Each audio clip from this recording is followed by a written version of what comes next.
अस्सलामुअलैकुम स्टूडेंट्स, उम्मीद करता हूँ आप लोग खैरियत से होंगे। हाज़िर हूँ ME इंग्लिश सेंटर से। तो स्टूडेंट आज जो है वो इस टॉपिक पे बात करेंगे कि बोर्ड में MCQs कहाँ से आएंगे। तो मैं चंद जो है वो आपको तरीक़ेकार बताऊँगा कि जिनसे इंशाल्लाह MCQs लग जाएंगे। जैसे पिछले साल लगे थे ना, मैंने जिस तरह बताया था, तो इस साल भी लगेंगे। तो ये वीडियो शुरू करने से पहले, यानी ये इस वीडियो में आगे बढ़ने से पहले एक सवाल है। स्टूडेंट है वो कहते हैं कि सर इस कैलकुलेटर अलाउड, यानी इस साल जो है वो कैलकुलेटर अलाउ किया जाएगा, और how will we do logarithm in exams. तो लॉगरिथम हम कैसे करेंगे एग्ज़ाम में अगर कैलकुलेटर अलाउ नहीं है तो। ठीक है, तो इनके जो नाम है इनकी आईडी का वो है SK8। तो देखिए मैं यहाँ पर आपको बता देता हूँ कि इस बार बोर्ड में कैलकुलेटर अलाउ नहीं है। ठीक है, क्यों? क्योंकि आपके पास ट्रिग्नोमेट्री नहीं दी गई है, आपको ट्रिग्नोमेट्री जो है वो नहीं दी गई है, तो इसीलिए बोर्ड में कैलकुलेटर को अलाउ नहीं किया गया है। और इसी तरह से बहुत से ऐसे सवालात हैं जो बग़ैर कैलकुलेटर के ईज़िली हो सकते हैं।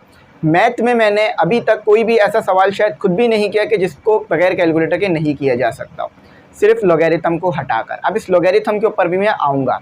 तो आपके जो सवाल का जवाब है SK8 वो मैं थोड़ी देर बाद दे देता हूँ डिटेल में, ताकि आपको आपके सवाल का जवाब मिल जाए। तो यहाँ पर मैं आपसे स्टूडेंट कहूँगा कि आप चैनल को ज़रूर सब्सक्राइब किया करें, क्योंकि इसके सब्सक्राइबर जो हैं वो बहुत ज़्यादा डिक्रीज़ हो रहे हैं। तो अगर आप लोग सब्सक्राइब करेंगे, शेयर करेंगे, तो ये चैनल जो है वो ग्रो करेगा, और इंशाल्लाह मैं इसी तरह से आपके लिए गाइडेंस और वीडियो लाता रहूँगा। क्योंकि आपका सब्सक्राइब करना और लाइक करना, शेयर करना सिर्फ ये रिवॉर्ड है और फ़ीस है। इसके अलावा कोई और चीज़ हमें मिलनी नहीं होती है जिसकी वजह से ये वीडियोज़ को आगे कंटिन्यू रखा जाए। तो इनको जो है वो सब्सक्राइब और शेयर चैनल को ज़रूर किया करें। तो चलें अब इसके ऊपर आ जाते हैं कि आपके जो बोर्ड के पेपर में MCQs है वो कहाँ से आएंगे। देखिए मैं यहाँ पर आपको बता देता हूँ कि बोर्ड के पेपर में जो MCQs हैं वो तमाम के तमाम बुक से आएंगे। अब यहाँ एक प्रॉब्लम आती है कि बुक से तो हमने तैयारी करी नहीं है, तो फिर हम MCQs कैसे करेंगे? क्योंकि हमने तो या तो नोट से तैयारी की है, या तो बुक से नोट्स खुद बना लिए हैं, या तो गाइड से तैयारी कर ली है। तो अगर किसी स्टूडेंट ने बुक से तैयारी नहीं की है, गाइड से की है, तो भी बहुत अच्छा है। अगर उसने नोट से तैयारी की है तो भी बहुत अच्छा है। अब मैं यहाँ पर ये कह क्यों रहा हूँ, ये बात समझ लीजिए। देखें बुक में जितना लिखा होता है उससे थोड़ा कम गाइड्स और नोट्स में लिखा होता है। ठीक है, गाइड्स और नोट्स में। अब गाइड्स और नोट्स को इस तरह बनाया जाता है कि बच्चों के लिए जो क्वेश्चंस हैं उनको शॉर्ट कर दिया जाए। अब फॉर एग्जांपल कि एक क्वेश्चन है जिसका जवाब बुक में, यानी एक हेडिंग है और उस हेडिंग को बुक में जो है वो 7-8 लाइनों में एक्सप्लेन किया है, लेकिन उसी हेडिंग को नोट्स में और गाइड में 2-3 लाइनों में डिफ़ाइन कर दिया जाता है शॉर्ट कर कर, और इतना ही बोर्ड में लिखने के लिए ज़रूरी भी होता है। लेकिन फिर ये क्या, यहाँ पर एक प्रॉब्लम क्या आती है? फिर ये प्रॉब्लम आती है कि जो 8-9 लाइनें लिखी हुई थी बुक में, उनसे MCQs आ जाते हैं, उनसे MCQs बना लिए जाते हैं, और वो 8-9 लाइनें तो हमने छोड़ दी होती हैं। तो फिर वो MCQs, वो टॉपिक, वो बात तो हमें समझ नहीं आती, क्योंकि हमने वो पढ़ी नहीं होती है। तो इसका सबसे बेहतरीन हल क्या है? इसका सबसे बेहतरीन हल ये है कि जो आपको MCQs मैं करवा रहा हूँ, मैं कहाँ से करवा रहा हूँ? मैं ये तमाम इम्पॉर्टेंट MCQs करवा रहा हूँ जो कि इम्पॉर्टेंट टॉपिक से हैं और जो कि आप लोगों ने छोड़ दिए। ठीक है, तो वो MCQs मैं आपको करा रहा हूँ। वो सेशन हमारे चल रहे हैं लाइव, तो काफ़ी ज़्यादा बच्चे उनमें ऐड हैं ग्रुप्स में, और उनको नोट्स भी दे दिए हैं मैंने, गेस्ट पेपर, मॉडल पेपर भी दे दिया है। तो अगर आप ग्रुप में ऐड होना चाहते हो तो व्हाट्सएप नंबर आ रहा होगा स्क्रीन पर, उस पर कॉन्टेक्ट करिएगा। ग्रुप में ऐड होने की फ़ीस हमने 500 रखी है, जो कि पेपरों तक ग्रुप चलता रहेगा। जैसे ही पेपर ख़त्म होंगे ये ग्रुप्स भी ख़त्म कर दिए जाएंगे। ठीक है, तो पेपरों तक ये ग्रुप्स चलता रहेगा, आपको बहुत ज़्यादा जो है वो हेल्प रहेगी। मैं MCQs की तैयारी आपकी रोज़ करवाता रहूँगा लाइव सेशन में। ठीक है, 9 बजे लाइव सेशन हो रहा है हमारा, जिसमें कई बच्चे ऐड होते हैं और कई बच्चे उन सेशन को अटेंड करते हैं। तो आप लोग भी अटेंड करें। पेपरों से पहले बहुत अच्छी तैयारी हो जाएगी इंशाल्लाह, बहुत अच्छे MCQs आपको करने आ जाएंगे। ठीक है, तो MCQs आपके आने हैं बुक से, बुक के अलावा किसी और जगह से MCQs आपको नहीं दिया जाएगा। ठीक है, आपका जो पेपर है वो आपके माइंडसेट के हिसाब से ही बनाया जाएगा। यानी ये पेपर कोई यूनिवर्सिटी टेस्ट का नहीं है, ये पेपर कोई जो है वो ऐसे एग्ज़ाम का नहीं है जहाँ पर out of the course syllabus, out of the जो सिलेबस है या आउट ऑफ द कोर्स जो है वो MCQs पूछे जाते हों। तो जो भी MCQs आएगा वो आएगा कोर्स से। अगर किसी स्टूडेंट को ये क्यूरी है कि सर 5 ईयर में जो MCQs दिए मैं वो बुक से नहीं आ रहे हैं, तो मुझे सेंड कर दीजिए, मैं आपको बता दूंगा कि कहाँ से आए हैं। ठीक है, क्योंकि हमने तो बुक्स पढ़ी हुई है, तो हमें पता है कि कौन सा MCQs किस टॉपिक से आया है। और अगर आपने टॉपिक पढ़ा हुआ है तो आपको भी पता है कि कौन सा MCQs किस टॉपिक से दिया हुआ है।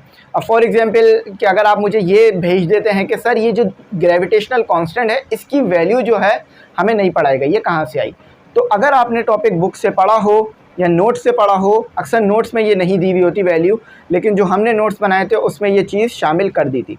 तो अगर आपने बुक से पढ़ा हो तो ग्रेविटेशनल कांस्टेंट की वैल्यू और यूनिट आपको बहुत अच्छी तरीके से मेंशन करके दे दिया था।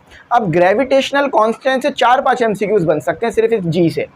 एक MCQs में वो आपसे पूछ सकते हैं कि ग्रेविटेशनल कांस्टेंट की वैल्यू क्या है, ठीक है, और बाकी जो 3 जो वैल्यूज़ है वो अलग दे देंगे, यानी कहीं प्लस लगा देंगे, कहीं जो है वो 11 की जगह 12, 13 लगा देंगे, ऐसा कर देंगे, और कहीं यूनिट तब्दील कर देंगे। एक में जो है बस एक MCQs में वैल्यू भी सही होगी और यूनिट भी सही होगा।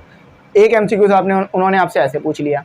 दूसरा उन्होंने MCQs ये पूछ लिया कि ग्रेविटेशनल कांस्टेंट जो है वो कहाँ कहाँ कांस्टेंट रहता है, दूसरा MCQs हो गया। तीसरा MCQs उन्होंने ग्रेविटेशनल कांस्टेंट से रिलेटेड ही आपसे ये पूछ लिया कि उसका यूनिट क्या होता है। चौथा कांस्टेंट उन्होंने आपसे ये पूछ लिया कि चौथा जो MCQs उन्होंने आपसे ये पूछ लिया कि ग्रेविटेशनल कांस्टेंट मून पे ज़्यादा है या अर्थ पे। तो आप देख सकते हैं कि एक ग्रेविटेशनल कांस्टेंट से मैं खुद भी 5, 6, 7, 8 MCQs निकाल सकता हूँ और बना सकता हूँ। तो इसी तरह से एग्जामिनर भी बनाएगा। तो अगर आप जो है वो ग्रुप्स में ऐड होंगे और इन सेशंस को ले रहे होंगे तो इंशाल्लाह बहुत अच्छी तैयारी हो जाएगी, ठीक है। 500 फ़ीस रखी है, ज़्यादा नहीं रखी है, ताकि कोई भी स्टूडेंट इसको पे करते हुए उसको परेशानी ना हो, ठीक है। तो यहाँ पर जो सवाल था वो बताता हूँ कि देखें सिर्फ कैलकुलेटर की ज़रूरत कहाँ पड़ रही है। फ़िज़िक्स में जब आप एक्सपोनेंट वाली वैल्यूज़ सॉल्व करते हैं जब पड़ रही होती है, क्योंकि पॉकेट कैलकुलेटर में आप एक्सपोनेंट की वैल्यूज़ नहीं डाल सकते, ठीक है। और मैथ में सिर्फ एक चैप्टर में आपको ज़रूरत पड़ रही है कैलकुलेटर की, वो है लॉगरिथम और लॉग निकालने में। तो लॉग कैलकुलेटर से निकालने में सेकंडों में आता है और टेबल से निकालने में कई मिनट लगते हैं, ठीक है, और अगर नहीं आता तो आधा घंटा भी लग सकता है।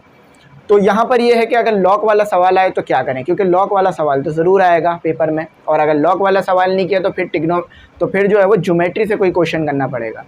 तो देखें यहाँ पर है कि कैलकुलेटर अभी तक अलाउ है या नहीं, ऐसा कोई इन्फॉर्मेशन नहीं है। और इससे पहले जो प्रीवियस पेपर हुए थे उनमें भी कैलकुलेटर अलाउ नहीं था, क्योंकि लॉग का चैप्टर शायद उससे पहले के जो पेपर हुए थे उसमें भी शामिल था। तो कैलकुलेटर उस टाइम भी अलाउ नहीं था साइंटिफिक, ठीक है। पॉकेट कैलकुलेटर यानी जो छोटा कैलकुलेटर होता है जिसमें आप एडिशन, सब्ट्रैक्शन, स्क्वायर रूट ले सकते हैं, डिवीजन कर सकते हैं, और इसी तरह से छोटी मोटी कैलकुलेशन जो कर सकते हैं वो अलाउ होगा। एक्सपोनेंट आप छोटे कैलकुलेटर से नहीं ले सकते, छोटे कैलकुलेटर से आप लॉग नहीं ले सकते, छोटे कैलकुलेटर से आप क्वाड्रेटिक इक्वेशन नहीं सॉल्व कर सकते, मैट्रिक्स नहीं सॉल्व कर सकते, और वेक्टर भी नहीं सॉल्व कर सकते। तो बड़े यानी जो साइंटिफिक कैलकुलेटर होता है उससे आप ये तमाम काम ईजीली कर सकते हैं। तो बहुत सारे तो सवालात ही आपको ऐसे आएंगे क्वाड्रेटिक फार्मूले के कि अगर आपको जो है साइंटिफिक कैलकुलेटर जो मैंने चलाना सिखा दिया था मोस्टली बच्चों को, तो अगर आपको वो चलाना आता होगा तो वो क्वेश्चन जो कि 15-20 मिनट का था, 10 मिनट का था, उसका जवाब 1 मिनट में निकाल लेंगे।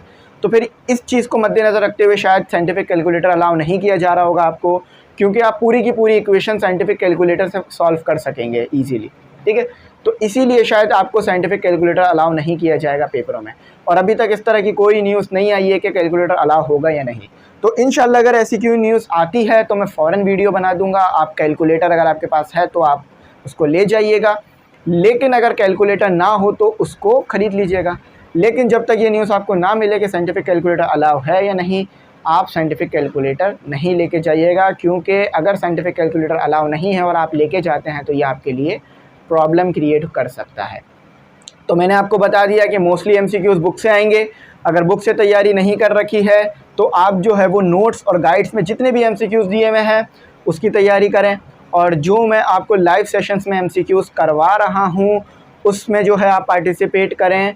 आधा घंटा 1 घंटे का लेक्चर, आधा घंटा 1 घंटे का सेक्शन रखते हैं हम, तो जिसमें अच्छे खासे चैप्टर और अच्छे खासे टॉपिक में कवर करा देता हूँ, ठीक है। तो ये तमाम चीज़ें थी। इंशाल्लाह उम्मीद करता हूँ कि आगे भी इस तरह की वीडियोस आपके लिए लाता रहूँगा। आपका जो भी सवाल हो कमेंट सेक्शन में कर दीजिएगा, मैं रिप्लाई कर दूँगा। Thanks for watching. अल्लाह हाफिज़। अपनी दुआओं में ज़रूर याद रखिएगा।